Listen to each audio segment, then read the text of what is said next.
Welcome to the Empowerment Show with Melissa Heisler. Every week, discover new personal choices with practical, inspiring guides. And now, here's Melissa. Welcome to the Empowerment Show. I'm Melissa Heisler, empowerment coach at It's My Life, and it is your life. Live it. Today, I'm thrilled to be joined by Camilo Ferro, my good friend and the founder of the Better Bag Benefit Corporation, as well as co-founder of the TOSS Group. And today we're going to talk about environmental responsibility and social enterprise. Thank you for joining us, Camilo. Thank you for having me here, Liz. It's been a fun ride. You always have amazing stories, and we were talking just before we started recording about your trip last November to Colombia. Yes. Can you tell us a little bit about how you got there and what your goals were for the project down there? Definitely, thank you. It was very interesting and exciting to go back to Colombia, as my origins come from Colombia. And a few months back, we started looking into figuring out ways to start exporting our product. That we make, Better Bag makes 100% compostable bags. And in that process, I started reaching out to folks in the Department of Commerce and in the State Department to really see how they can give me some resources and market research to go out and start exporting to Colombia.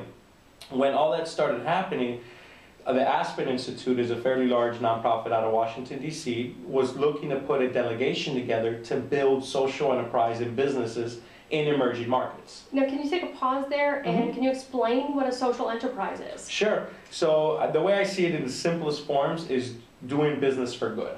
So our business specifically is a triple bottom line business. So when we look at what we're doing, we're capitalists, but every dollar we bring in, we can bring it in to affect our community or environmental stakeholders or other neighbors in our business. So we're a benefit corporation, so people, planet, profit. So our goal with Better Bag is to sell bags and make different film, but we do that while educating the folks on composting and providing a sustainable product. Okay, so social enterprise, because I think that there was a trend a couple decades ago, maybe it was, that they would give a part of their revenue back to charity. But really a social enterprise is much more than that. It's a combination of doing good and business. And I've seen them where it's a company like yourself, which the business itself is about making positive changes to the world. I've seen it where it's a company where they're a foundation or a nonprofit, but they have a for-profit arm to it. And so I think there's a lot of different flavors to what a social enterprise can be. But the bottom line, like you said, is, it's a sustainable company that's doing good for its workers, for the clients, and for the world. Exactly, yeah, and you're right. And there are different phases and different structures and different types of social enterprises, but it really does take it that one step further. Instead of just giving money to charity or nonprofit, you really are, in your DNA, your business, it is social enterprise, it is good, it is, and for us specifically, we talk about the environment and developing composting and educating folks on zero waste initiatives. Okay, so with that, the Aspen Institute found you? Yeah, so it was, the State Department had called, what's the name of, ICNC in Illinois, in Chicago. And they're located on Kinsey and Damon. Phenomenal organization, and they started helping us out. So they're a state-run organization, and they started giving us the research and development and marketing materials we needed for Colombia. It's kind of crazy the way the world works because, and very serendipitous, this was at the time that the federal shutdown was happening. So when we had the federal government shutdown, the State Department was already putting this organization together, this delegation to go to Colombia together. And they needed entrepreneurs, they needed business owners. But because there was a federal shutdown, the SBA couldn't reach out to anybody. They couldn't talk to any other businesses. So the State Department said, okay, let's reach out to those states and their local SBA systems. And that's when they reached out to the organization in Chicago. And Laura Flom, who runs ICNC, the international trade, she recommended our business to them. So I got a call from Aspen Institute saying if I'd be interested in going, and if I was, what would be my goals, right? How would I want to see and develop it? And that's kind of how it all started. And I told her our goal was to build Better Bag in Colombia and start seeing what ways we can compost and start seeing what the waste issues are in Bogota, the capital. And we found out that in Bogota, their landfill is going to be filled in 3 years.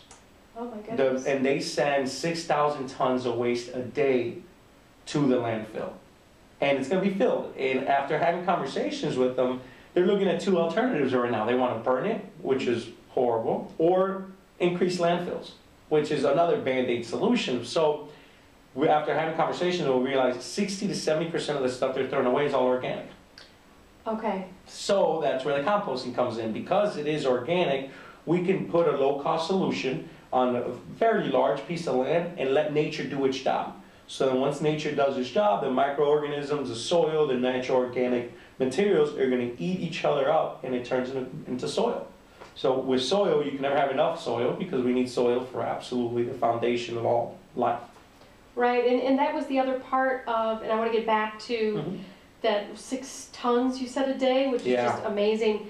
Unbelievable. Come back to that, but I think the full circle of what you're working on now with Better Bag and with the Toss Group is it's not just having recyclable bags, it's not even recyclable, it's compostable bags.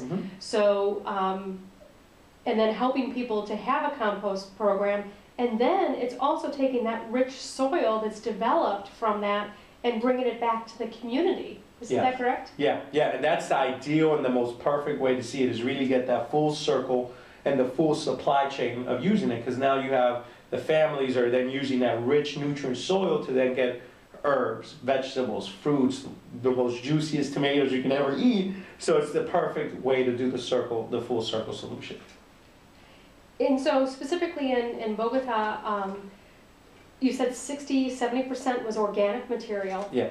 Do they have recycling programs? Are there cans, bottles, paper? Is that being recycled, or is that all going to the dump as well? They have a small footprint on recycling. They've recently started. It's not a huge number of recycling, so part of what we want to do with Toss Group is really understand that zero waste is a plan. We can't just go, we're experts in the composting, but we want to partner up with folks that have the recycling down, that understand the glass, that understand the aluminum, that understand the paper.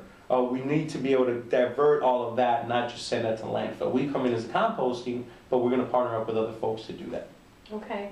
And so what was the end result of your trip to Bogota, and do you have other projects that you're working on? Definitely, yeah. It still hasn't finished, which is very exciting. So we're planning another trip with the State Department and the Aspen Institute again in May. Okay. It's going to be the second delegation, and the goal is, we've been continuing talks with the mayor's office in Bogota. The goal is to put a pilot program. Go down there, start putting some things in the works right now. Come in May, put a program in Bogota, a pilot program, let's say 3 months, 6 months. Gather that data, gather the statistics, and then start growing that program out throughout the city.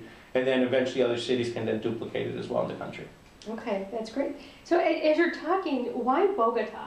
You know, why not the States? Are there possibilities of doing things like this? Do we need to do it in the States? Are we in a similar situation? Great question, and I get that question often, why Bogota? And it just it happened to work out that way. I've never been a person to turn down an opportunity. And having Colombian roots, I realized that Bogota had a problem. And you know, in our industry, on the compostable bag industry, the U.S. is just growing the market at a very slow pace. In South America, it's completely wide open. So from a business opportunity, it just made sense to really start looking at other options. And then tie that into composting, you realize there is a problem that needs to be solved. When they're telling you they have 3 years for their landfill, and they want to burn stuff, it's something you can't turn your back on, right? So, but we're not stopping though, because we're still doing stuff here in the U.S. So yes, the U.S. does need more composting. There's over 300 composting programs going on across the country. What I mean by that, it can be curbside pickup that San Francisco does, or New York started expanding into the 5 boroughs in New York. So every neighborhood in New York now has a compost program. They're doing mostly drop-off, where you can go to the farmers markets, you can drop it off at different stations. Massachusetts is now really starting to compost. Here in Chicago, we started to compost. So Merchandise Mart does composting. They divert about a ton of waste a week. There's an Andersonville pilot program that started, that we were part of that, which is very exciting, because Oak Park, right outside of the city of Chicago, is also composting. So after speaking with the city themselves, they want to do composting. You know, we just got recycling now, so it's kind of that hot topic, the hot button, and we're moving to get it done. It's just a matter of getting the right stakeholders, the right timing, the right people involved to say, yes, this does make sense to move forward. Because it's coming one way or another. It's happening, no matter what. It's just a matter, do we want to do it now, or do we want to wait when we don't have a chance? So we want to be proactive. Exactly, and I think that's really the difference with the work you're doing in Bogota, is that they're at mission critical at this point, that they can't wait, they need to implement something right now, where probably in the US, I see it as something that we need to do a lot of work with. I was telling my husband last night that, you know, my family made fun of me back in the 70s because I started to do the recycling and things like that. You know, I had seen the need for it, but there wasn't that critical stage that we were in.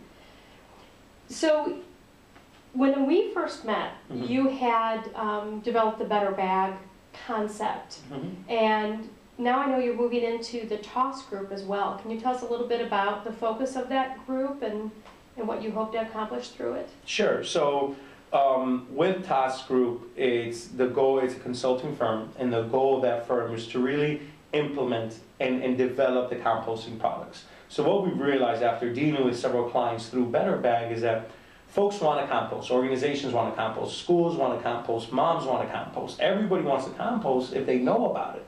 The problem is they don't know how to get to that point. So there's a lot of players that are involved to actually start composting. People don't have the time, energy, effort, or knowledge to actually do that. So we realized, let's form a group and get experts in the field, local Chicago experts that know about it, and let's put a group together. We can go out and implement different composting through different commercial establishments. Because what essentially is going to do is start the waste diversion, start pushing this out. But if your office building starts composting, you're going to start doing it, and then you're going to be pushed to do it at home, and then it's just going to start building that. And if we can build the awareness, then we go into legislation, right? Legislation is very important because you can start actually diverting stuff and forcing some of these landfills and different folks involved to actually implement the landfill diversion. Okay, and so that's the next step for you, and we're going to talk a little bit about you, the environmentalist, and I'd love to know where that came from, but and maybe we'll start there.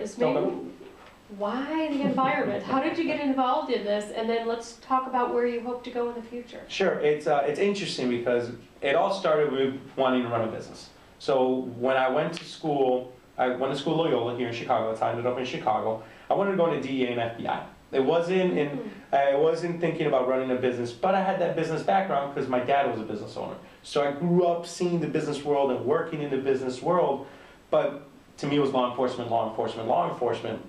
Unfortunately, second year into college, my dad's business had to close. The economy was real tough. He was in the rent-a-car industry, and things just went down spiral. So at this point, I was in a situation where I had to pay my way through school. It was no ifs, ands, or buts.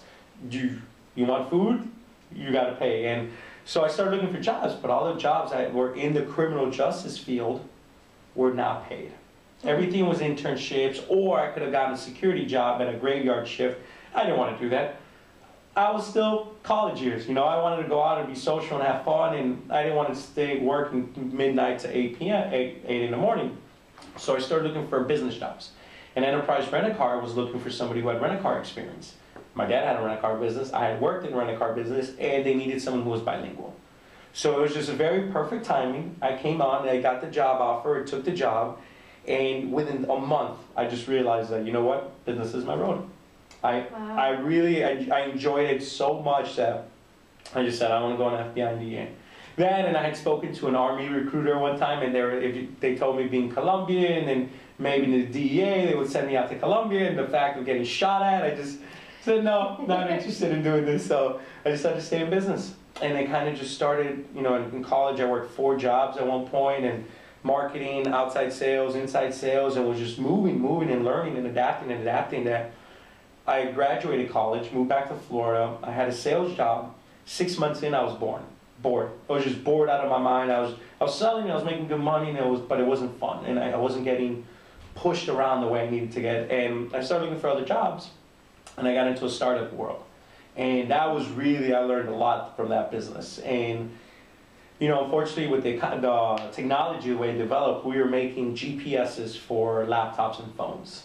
So before your iPhone came out, before your BlackBerry came out, you needed a GPS if you were traveling, you want to know where you were going. We were creating the software and branding the hardware. Fortunately, iPhone comes out, GPS is on all your phones, So I decided to get out of that business and had an opportunity to come to Chicago. And I wanted to come back to Chicago already. And I bought a shipping franchise. So I had looked into the first business I had made, worked at 6 months right out of college. There was a shipping franchise I could buy here in Chicago doing the exact same thing. So I ended up getting an investor to come in and we invested into the business. We did it for about 6 months, and this was in 2008. We all know what happened in 2008. November comes around, economy tanks, DHL, which is our shipping partner, pulls out of the domestic market. So you can no longer ship from Florida to California, from Ohio to Minnesota. That's what all my clients were doing. We had to close that business. And that's kind of when things went rock bottom for me, not to get into a soapbox, but it was, no money, repo man showing up at my house looking for my car, landlord is saying, hey, you got to get out of your apartment, eviction is coming, girlfriend had moved out, so it was all this stuff. My dog and I were just kind of like, okay, what are we going to do? But in the process of all that, I had these pots and pans in my car, and since I had to move, I was going to give my pots and pans to a friend, and I needed her to give me a plastic bag. And she brought me a plastic bag, and I looked at this jewel bag, and the light bulb just went off. I remember sitting still for about 5 minutes and just realizing and playing the scenario in my mind and playing to where we're at today. It's totally different than when I had originally started. But it was selling advertising space on a compostable bag. And you kind of asked where it came from, the environment. It didn't start thinking about the environment. It was let's do a good business, right? I know plastic is bad. Plastic was banned in San Francisco. Let's start a business in that. But the environmentalism and the consciousness really took off maybe a year and a half afterwards, after being around sustainable folks in the environmental and really understanding what we were trying to do. That's when it just kicked. It just skyrocketed. And sorry to interrupt, but as I think about it, I remember back when I was a kid, when I used to play soccer and I was on the field, and I used to play soccer pretty much every Saturday, Sunday, go practice during the week. I was always the kid that stayed after practice and always after picking up the bottles. Picking up the water bottles and the Gatorade bottles and just making sure our team didn't leave any mess. So I kind of think about that as like, it makes sense a little bit. It was there, it just wasn't top of mind. Yeah. And thank you for telling the whole story, because that's one of the other reasons I wanted you on this show. I mean, I love what you're doing to help the environment, to help our communities, other communities make the changes. But what I love about you is your inspiration, your ability to move and adapt, your ability to go from, okay, this was a great idea, it's working, okay, it's over, what's next? And I think that's really difficult for so many people, is, they're trapped in jobs, or they think they're trapped in jobs, or their company, and they see legislation changing, they see the environment changing, our social environment, and go, well, I'm done, And with you, I don't know if you're reinventing yourself, but I see much more of it. You end up in situations where it allows you to become yourself.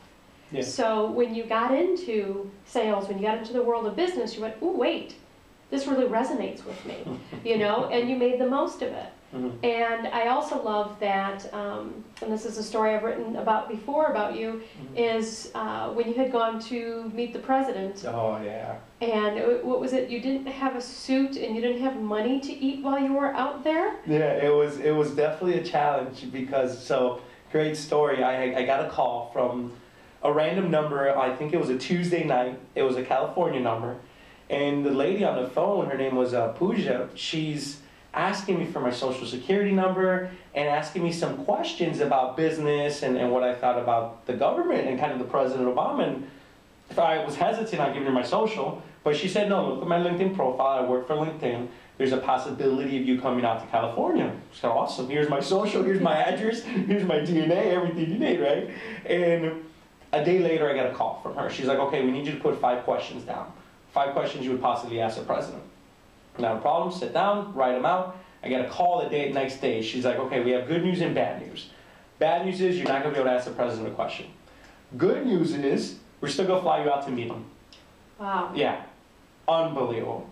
I had seen, he's been a hero and a mentor, not a mentor, but a hero, someone I look up to and kind of see what he's done. And unreal experience to be able to meet him and shake his hand. And it was interesting because when we first walked into the Computer Hall of Fame, no, it was a Computer Science Hall of Fame, there's a circle of seats. And in each seat, I'm gonna stand up real quick, there's a piece of paper right here that said Secret Service Reserved in the first row. Okay. I walk up, I'm like, oh, I'm gonna get stuck in the back. I don't wanna do that. I just went up to the seat, I got the piece of paper and put it in my hands. And I sat down right behind the president for an entire hour. Wow. It was very risky, and who knows. But when the president finished, he started doing his rounds. He started going around in a circle. And I had woken up that morning at 6 in the morning, realizing, wow, I'm gonna meet the president. I should probably give him something. So he comes around and shakes my hand. I had an envelope in my hand. And I told him my name was Camilo. I run a startup out of Chicago. Nice to meet you. He's like, okay, nice to meet you. Small talk. And right before he left, I kind of squeezed his hand for a second. I said, Mr. President, can I give you an envelope? And I gave him an envelope, but he didn't take it. He said, let me give it to my guy, Reggie, in Secret Service first. He called Reggie, and I gave it to Reggie. Okay, and what was in this envelope? It was a business card, okay, a sample, and a letter. Wow. Yeah. And did you hear anything back from Mr. President? You know what? No, not yet. Okay. Not yet. There was one time a few months back where I got a missed call from his headquarters, but no voicemail, nothing. So I had volunteered before, so I don't know what I had to do. Okay. But I haven't had to sit down with him yet, but I will. You know what? And if you say that, I know that you will. Yeah, I will. And you know that kind of gets into your future, and we were talking about that. And obviously you've been. When you called me last November and said, I'm in an airport waiting to go to Colombia, I said, how did you get there? Yeah. And so what's next for you? What's next for you as a businessman? Mm-hmm. What's next for you for helping the environment? What's next for you helping the world? If I can look at my future and really paint it, if I can write it down and say, okay, this is what I want to do and this is how I want to be, this is the way it would happen. Next 2 or 3 years, work on building Better Bag. Continue to look into building different film and different vertical markets to build our business. We're at a very exciting point right now where compostable film is really starting to develop, and we have our hands tied into that. Continue to build Better Bag. Continue to work on really building out Toss Group. Toss Group really has an interesting opportunity because there is a lot of composting that needs to happen, and people want to do it. I want to build both businesses, and they work hand in hand. You know, and they're able to tie into one another. For the next 2 or 3 years. After that, I want to continue to travel. I want to be able to travel for 2 to 3 years, but not through the cushy, let me just travel and hang out. And I want to really go in there and go into these emerging markets and continue to do the stuff that doing in Colombia and Uganda in August, and possibly Burma at the end of April, and really go into these emerging markets and build composting programs. If I can do that, you know, 3 years from now, for 2 or 3 years, build that, then come back and really take some time off, think about building a family and do all that, and then really look at how else can I make an effect, you know, in a positive way, and possibly politics, possibly going into a legislation level, it being city, state, or federal, just depends on where I can help the most with my experience. If I've been doing composting across the board, I can really come in here to the States and build on my environmentalism and my good business judgment and character to help other things. And I know that you will, whether it's here at home or abroad. And as you were talking, I remember when I went to Peru, and it was such a beautiful, beautiful country. Mm-hmm. And there was this beautiful stream by where I was staying, and it was just littered with bottles and cans. And it was just because there was a lack of education about it and a lack of ability. You know, I know that as well when we travel to Mexico, is there's just no way to recycle. They don't have it set up at this point. Mm-hmm. So continue to lead the charge, and I know that we can contact you if we need help by the Toss Group or Better Bag to be able to make some changes in our neighborhood. How can we reach out to you? What's the best way? Definitely, you can send me an email, and it's Camilo, C-A-M-I-L-O, @betterbag.com. Any questions or concerns, anything, if you really want to be able to look at your composting, look at your zero waste initiatives, and we're happy to help either on supplying compostable bags, having a great conversation, or actually coming in here and looking at your infrastructure, either business or at your home. We'd love to help you and really help you understand how composting is a necessity for human beings. Fantastic. And I want to thank you for being on the show. Thank you for having me. If our viewers want to ask questions or start a dialogue, you can do it at facebook.com/theempowermentshow or twitter.com/empowerment show. And of course, you can reach out directly to Camilo as well. So thank you so much for being on. Thank you so much for having me. Awesome. Join Melissa Heisler next week right here at The Empowerment Show. Join the conversation at facebook.com/The Empowerment Show or twitter.com/Empowerment Show.